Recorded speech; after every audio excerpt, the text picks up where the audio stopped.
In this video, I'll tell 5 Christmas-related stories. The Silent Carolers. It was the night before Christmas in the small, remote town of Everwood. The streets were quiet, shrouded in a layer of freshly fallen snow, reflecting the soft glow of streetlights that flickered intermittently. The air was bitter cold, a biting wind sweeping through the narrow alleyways, but despite the chill, there was a festive atmosphere in the air. Homes were adorned with twinkling lights, wreaths hung on every door, and Christmas trees glistened in windows.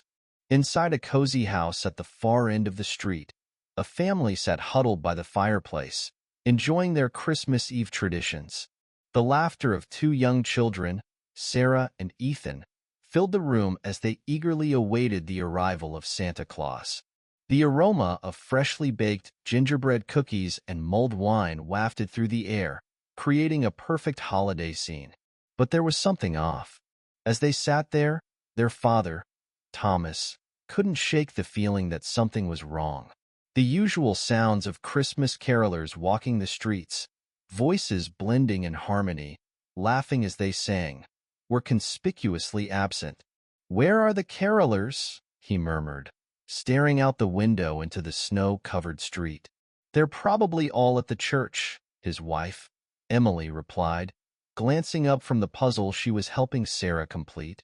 But even as she said this, she too felt a strange unease. Thomas stood up and peered outside. The empty streets seemed almost too quiet, an eerie calm hanging over the town. It was so quiet that even the wind seemed to hold its breath. He shook his head, trying to push away the feeling. "Maybe they went home early," he said, trying to convince himself. But that's when he heard it. A faint, high-pitched sound, soft at first but growing louder. Singing Christmas carols. His heart skipped a beat.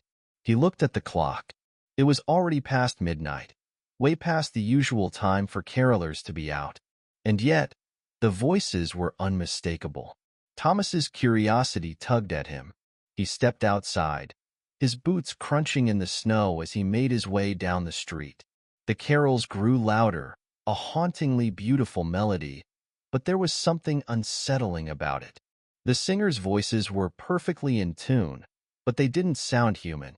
There was a strange quality to them, something unnatural, like a chorus of whispers mixed with soft moans, all reverberating with an eerie cadence.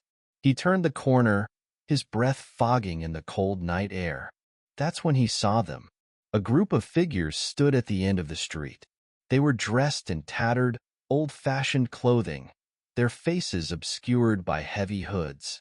The snowflakes around them seemed to freeze mid-air, suspended in time, as if the very world was holding its breath. Their hands were stretched out, holding flickering lanterns that cast an unsettling glow, yet their faces remained hidden in the darkness beneath their hoods. The voices came from them, those strange, beautiful carols, but now Thomas could see that their lips weren't moving. A chill crept up his spine as he realized that the carolers weren't human. Their eyes, when they briefly flashed from the shadows beneath their hoods, were hollow and black, like empty voids staring back at him. And worse yet, they weren't just singing. They were drawing him in. Slowly, hypnotically, they turned as one, their lanterns casting long shadows across the snow-covered street. Suddenly, the music stopped. Thomas's heart raced. He felt a cold hand grasp his shoulder, freezing him to the core. He spun around, but no one was there. The air around him grew colder, the world more silent. His breath became visible, but the chill felt as though it was seeping into his very bones. The carolers were gone. Frightened and shaking, Thomas hurried back to his home, bursting through the door. The warmth of the fireplace greeted him, but it did little to calm his racing pulse. Emily, Sarah, and Ethan looked at him with confusion, but he barely noticed. His mind was consumed by what he had just witnessed. "I saw them," he whispered. "They were out there. They were not human." Emily frowned, but before she could say anything, the sound of carolers echoed through the house. The same melody that Thomas had heard outside, now filling the walls. But no one was there. The family huddled together in fear as the singing grew louder, the eerie voices filling the room. Sarah clutched her teddy bear tightly, her eyes wide with terror. Ethan, usually brave, started to cry, his tiny hands covering his ears. And then, just as suddenly as it had begun, the singing stopped. A long, cold silence stretched on. The door creaked open, and standing in the doorway were the carolers. Their black, hollow eyes stared into the house, and the faint glow of their lanterns illuminated the doorway. "Let us in," one of them whispered, its voice a strange mix of sorrow and malice. Thomas backed away, his body trembling. "No," he croaked, his voice barely a whisper. The figures didn't move, but the shadows around them seemed to grow darker. The lanterns flickered, and for a moment, their eyes seemed to glow with an otherworldly light. Then, just as quickly as they had appeared, they were gone, and the house was silent again. The family never spoke of the carolers again, but they knew that something had been left behind that night, something that wasn't quite human and perhaps never had been. The next Christmas Eve, the streets of Everwood remained eerily quiet. The carolers never came back. The tree that weeps. It was Christmas Eve, and the Anderson family had just finished decorating their tree. The twinkling lights, carefully hung ornaments, and strands of tinsel sparkled in the dim glow of the fireplace. It was, by all accounts, a picture-perfect holiday setup. The aroma of freshly baked pie filled the house as the family gathered in the living room, ready to enjoy the cozy evening together. But there was one thing that wasn't quite right. The tree. It had been a family tradition to cut down their own Christmas tree every year. This particular year, they had ventured into the nearby forest, the same forest they had visited every December for as long as they could remember. But something had felt different about the tree they chose. At first, it seemed like a normal fir, tall, full of branches, and with a nice, symmetrical shape. But when they had brought it home, the tree seemed to exude an unsettling presence. It had an odd, almost sickly smell, as if it hadn't been cut fresh, but had been sitting in the forest for much longer than it should have. The lights never seemed to shine right on it, and the shadows beneath its boughs were darker than they should have been. Still, the Andersons pushed those thoughts away. After all, it was Christmas. Nothing could ruin the holiday. They decorated the tree, hung stockings, and filled the house with festive cheer. But as night fell, a strange sense of unease settled over the home. As the family sat down to enjoy their Christmas Eve dinner, the house creaked with the sounds of settling wood. Outside, the wind howled through the trees, but inside, everything was warm and bright, until it wasn't. A soft weeping sound, barely audible at first, drifted through the air. It came from the corner of the room where the Christmas tree stood. The sound was faint, like someone crying quietly, but as they all turned their attention toward it, the crying grew louder, so loud that it drowned out the crackling of the fire. The weeping was followed by a soft, almost imperceptible rustling sound, as if something was shifting beneath the tree's branches. Samantha, the youngest of the Anderson children, looked up from her dinner plate with wide, frightened eyes. "Mom, what is that?" she whispered. Her mother, Martha, hesitated. "It's nothing, dear. Maybe the wind, or the house settling." But her voice trembled as she spoke, and even she didn't believe it. Her husband, Greg, stood up slowly, trying to calm the situation. He walked over to the tree, the soft weeping sound still echoing around the room. As he approached, the temperature dropped noticeably. The room felt suddenly cold, the warmth of the fire no longer reaching him. The weeping came from within the tree. Greg reached forward, a sense of dread crawling up his spine, and touched the rough bark. The instant his fingers brushed the trunk, the sound stopped, abruptly, like someone had cut off a recording. For a moment, there was nothing but the flickering of the lights. But then the tree moved. Its branches shifted as though someone, was beneath them, pushing outward. The lights flickered violently, casting grotesque shadows across the walls. Before Greg could pull his hand away, a sharp, gnarled branch shot forward, curling around his wrist like a vine, its jagged, pine-needle fingers digging into his skin. He yelped in pain and tried to pull free, but the branch tightened, pulling him closer to the tree's dark center. Martha screamed, rushing to her husband's side, but before she could reach him, the tree began to shake violently, its branches flailing as if alive. The soft weeping started again, only now it was louder, clearer, like the sound of a woman sobbing in pain. "Help! Help me!" Greg cried out, his voice strained and panicked. The family rushed forward, trying to pull him free, but it was as though the tree had a life of its own. The branches writhed, twisting around his arms, pulling him into its center. It felt as though the tree was alive, hungry, and eager to devour him. The lights flickered one last time, and in the eerie dimness, the family saw something horrifying. From within the tree, a pale, emaciated figure began to emerge. It was a woman, or at least it had been once. Her skin was ashen, her long, tangled hair woven into the branches like roots, her eyes hollow and empty. The woman's mouth opened wide, emitting a guttural, rasping cry, and as she did, the tree shuddered with a sickening sound, like dry leaves crushing underfoot. Greg screamed in terror as the figure reached out toward him, its bony fingers curling toward his face, but just as it was about to touch him, Martha yanked him away with all her strength.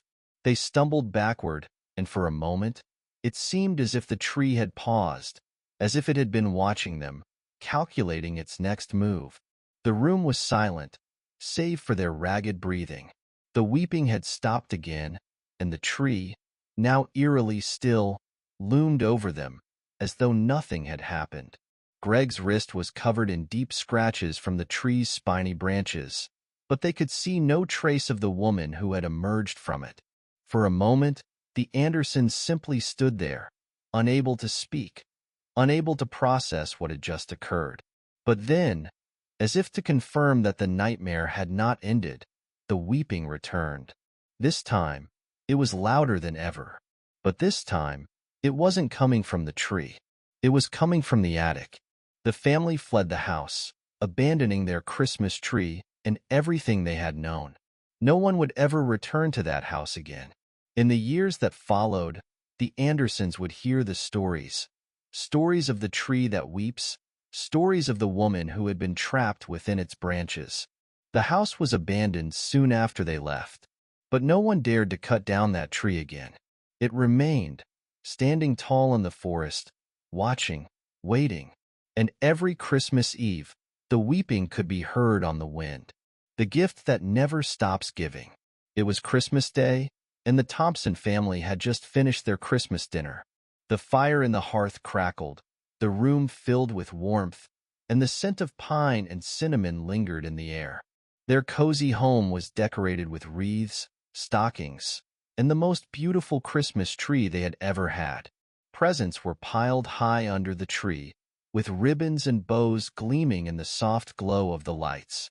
But amidst the holiday joy, there was one gift that stood out, a gift that no one had ordered, no one had wrapped, and no one had expected. It was an elegant box, the kind that might be reserved for a precious heirloom.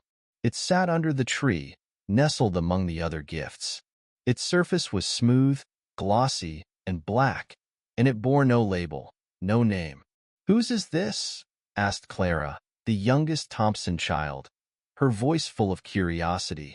Her father, Frank, squinted at the box. "I don't know, sweetheart. We didn't buy that."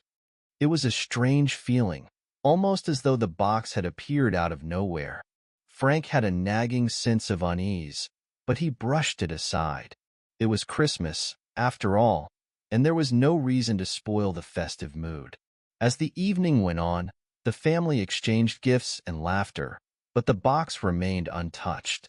It was strange that no one had claimed it, but the mystery of it was soon forgotten as they enjoyed each other's company. It wasn't until after dinner, when the children were tucked into bed and Frank and his wife, Sarah, were about to settle down by the fire, that the box drew their attention once more. It was just sitting there, waiting. Frank stood up and walked toward it. He picked it up, turning it over in his hands.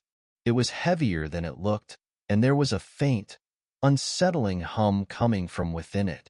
He frowned and set it down again. "Maybe it's just a mistake," he said. "Someone must have left it here by accident." He moved to reach for it again, but Sarah stopped him. "No, Frank," she said softly. "It feels wrong. It's too much of a coincidence, don't you think?" The room grew colder. The warmth from the fire seemed to have evaporated, leaving an eerie chill in the air. They stared at the box in silence. Finally, Sarah nodded. "Fine, let's open it." Frank hesitated for a moment, but something dark, urged him to lift the lid. As his fingers brushed the edge of the box, the hum grew louder, a faint vibration passing through the air. The lid creaked open, revealing the contents. Inside was a small, delicate porcelain doll. Its features were finely painted, glass-like blue eyes, soft pink lips, and a fine lace dress that shimmered under the firelight. But there was something deeply unsettling about it. Its eyes were too wide, its smile too perfect. It didn't belong. Frank recoiled slightly, an uncomfortable shiver running down his spine. What is this?" he murmured. "It's beautiful, but—" Sarah trailed off, her voice thin, as though she couldn't find the words. Suddenly, the doll's eyes seemed to shift, just for a moment, as though it was looking directly at them. Frank felt a rush of cold wash over him. He stepped back, a sense of dread tightening in his chest. "No," he whispered. "I don't think we should keep this." But before he could close the box, the lights flickered. The fire sputtered, and the room grew dark for a brief moment before the lights returned. Only they were dimmer. The air felt thick, heavy, like the room had been pressed into some sort of unnatural stillness. And then they heard it, a soft, delicate giggle, like the laugh of a child, echoed from the box. The giggle sounded distant at first, almost as though it was coming from far away. But it grew closer, and then it was right behind them. Frank spun around, heart pounding in his chest.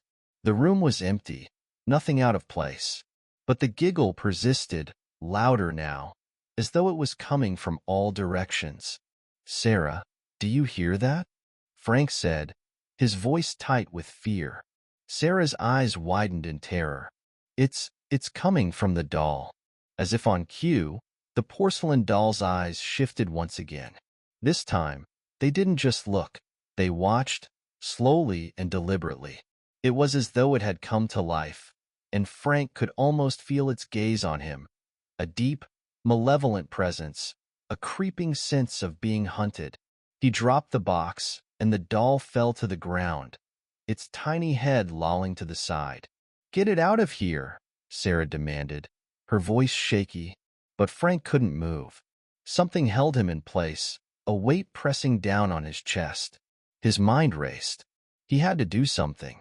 The doll wasn't just a doll. It was something worse. But what was it? The giggle turned into a whisper, soft and cold, and it seemed to come from within the walls themselves. "You can't escape me." The room seemed to close in on them. The walls contracted. The air turned thick and suffocating. Frank reached for the doll, but as his fingers brushed it, the porcelain surface cracked open like an eggshell. Inside, there was nothing but darkness, deep, oppressive, endless black. Suddenly, a hand, black as the void, shot out from within the doll and grasped Frank's wrist with inhuman strength.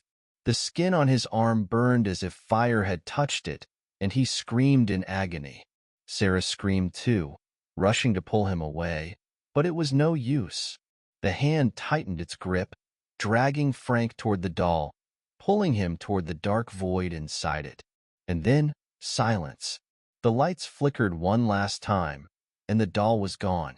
The family never spoke of what happened that night, but every Christmas after that, a gift would appear under the tree. It was always the same, a perfectly wrapped box, sealed with an old-fashioned bow. Inside it was the doll, waiting. And every year, someone else in the family would disappear. The midnight visitor. It was a bitter Christmas Eve in the small town of Ravensbrook, where the winds howled through the streets and the snow fell thick and fast, blanketing the world in a heavy silence. The town, tucked far away from the nearest city, was a place where time seemed to stand still.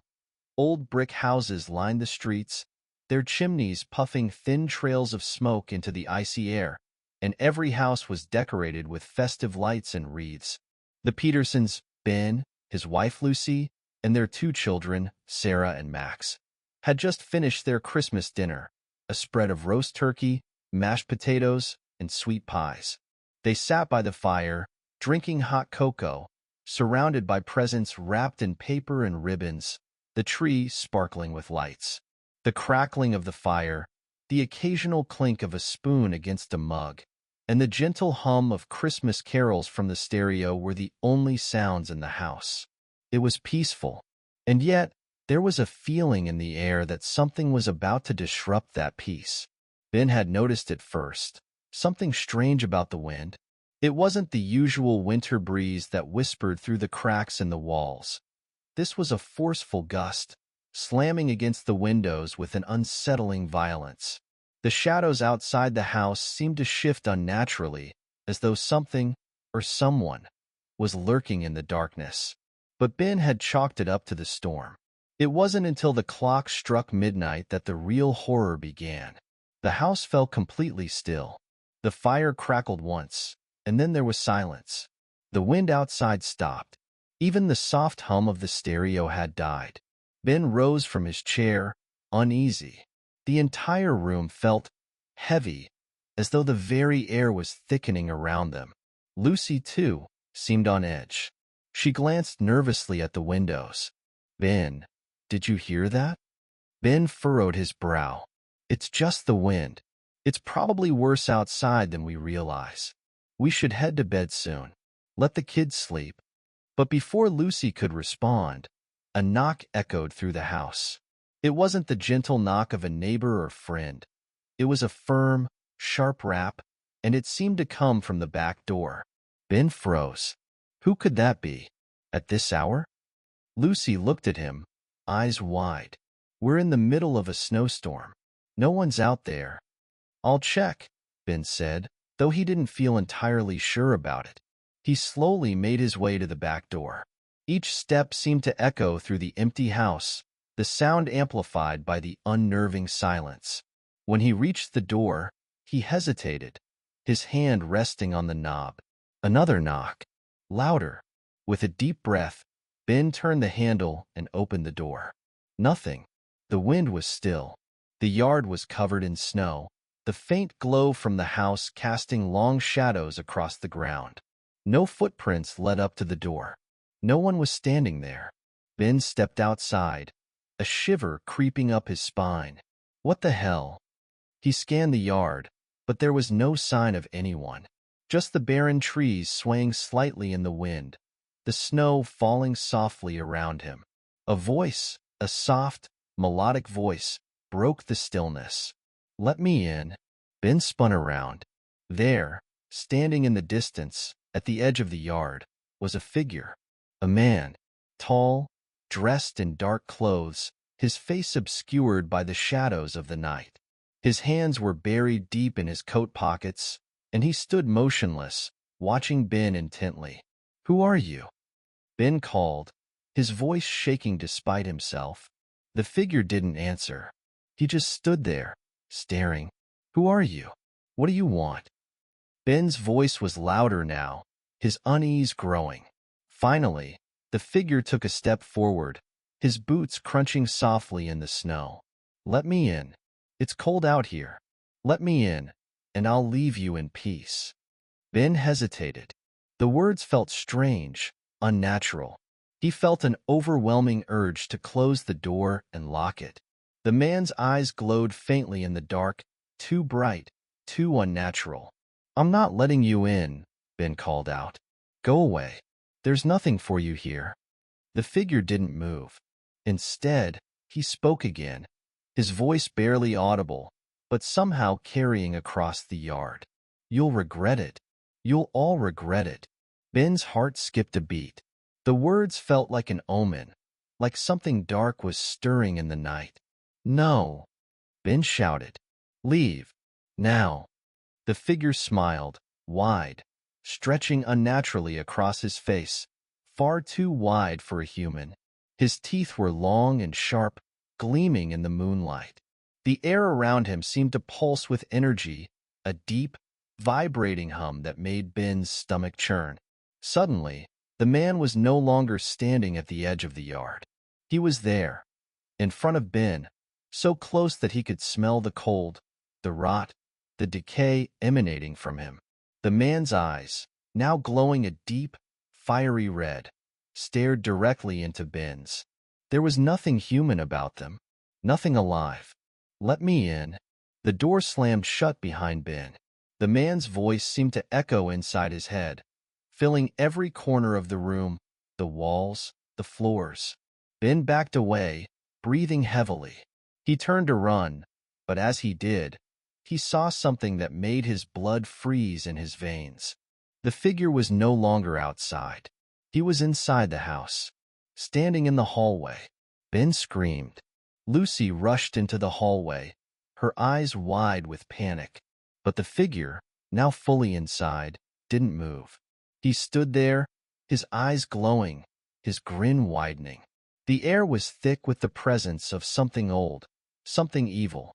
"Get out," Ben shouted, but the figure simply tilted his head, as though confused by his defiance. "I told you. You'll regret it." The figure's body began to twitch and convulse, unnatural and jerky.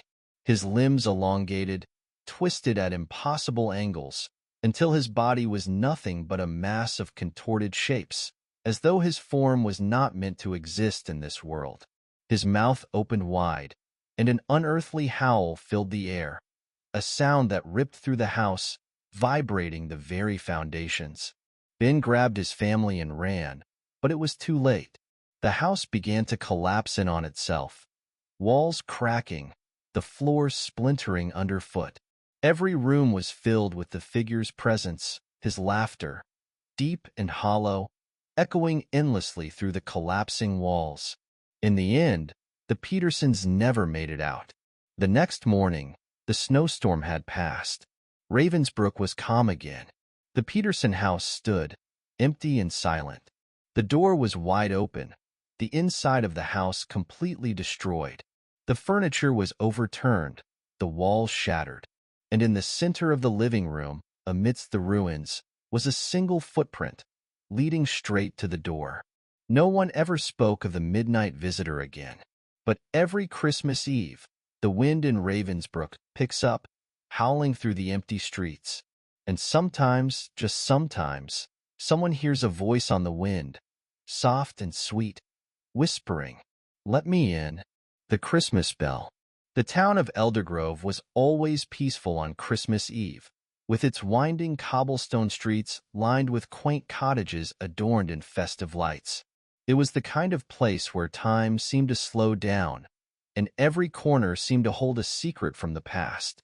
And this year, like every other, the townspeople were gathering in the square for the annual Christmas celebration, their voices mingling in laughter as they prepared for the midnight church service. But there was something different in the air this year. In the center of the square stood the town's most treasured relic, a large bell hanging in a wrought iron frame. It was an ancient bell, said to have been brought to Eldergrove by the first settlers, and it had been rung every Christmas Eve to mark the start of the holiday. For generations, it had been the heart of the town's traditions. It was the sound of the bell that called people to gather, to celebrate, and to remember the past. Tonight, however, there was something wrong.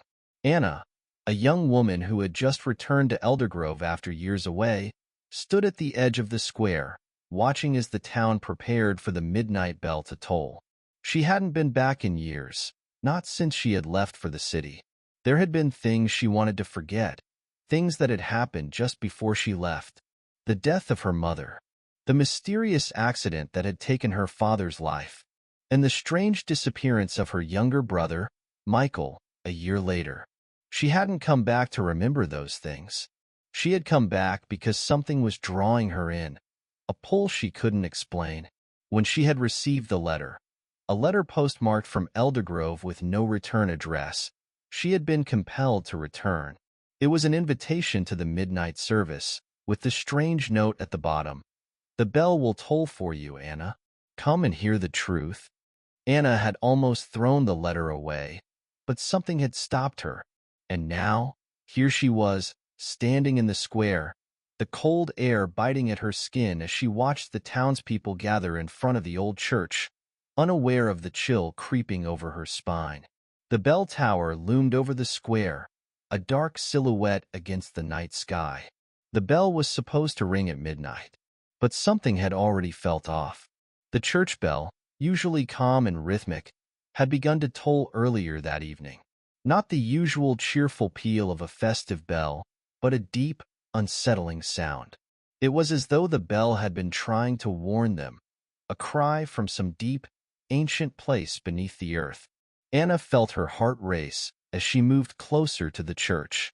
The closer she got, the more the air seemed to hum, thick and oppressive.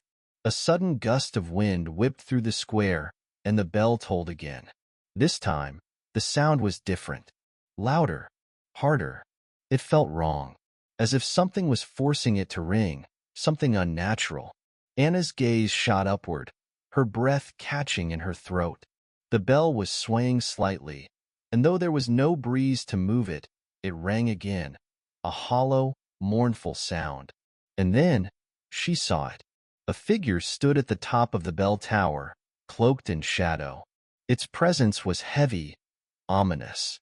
Anna's blood ran cold as she watched the figure lean forward, peering down at her. The figure's face was obscured, but she could feel its eyes on her, cold and unblinking. The bell tolled again, and this time, the sound wasn't just in her ears, it was in her bones. It felt like the bell was ringing from inside her, like it was calling to her. Anna stumbled back, but her feet felt as though they were rooted to the ground. She couldn't move. Her heart pounded in her chest, her breaths shallow and quick. The bell rang again, and the world seemed to tilt. Suddenly, the ground beneath Anna's feet shifted. The cobblestones cracked, splitting open like the mouth of some monstrous beast. The people around her were frozen, their faces blank, their eyes glassy, as if they couldn't hear the bell, as if they couldn't see the horror unfolding before them. It was as if the bell had put them into a trance, binding them to the square, unable to move. The figure in the bell tower raised its hand, and the bell rang once more. The earth trembled beneath Anna's feet, and a low rumbling sound grew from deep within the ground. The bell was not just tolling. It was summoning something, something ancient and dark. The shadows in the square deepened, twisting unnaturally, stretching toward her. They beckoned her, whispered to her, "Come join us." The voice was soft, a whisper in her mind, but it felt as though it came from everywhere, every shadow, every crack in the earth. It was a voice she knew, a voice she remembered. It was her brother's voice. Anna's breath caught in her throat. She knew what the bell was, what it had always been. Her father had warned her as a child. The bell was no ordinary bell. It was the bell that called forth the souls of those who had died in the town, those who had vanished without a trace. It was a bell that rang for the forgotten, the lost. It was a bell that fed on the living, that used the tolls to reach into the depths of the earth, to pull out those who had been lost to the darkness. And now it was calling her. Anna's knees buckled as the ground beneath her began to split wide open, and in that moment, she realized what had been left unsaid in the letter. the truth she had been summoned to hear. The bell had tolled for her, and now it was her turn to join the others. With a final, deafening toll, the bell's sound shattered the silence of the square, and the earth cracked open completely. Shadows poured from the fissures, swirling around her, pulling her toward the darkness below.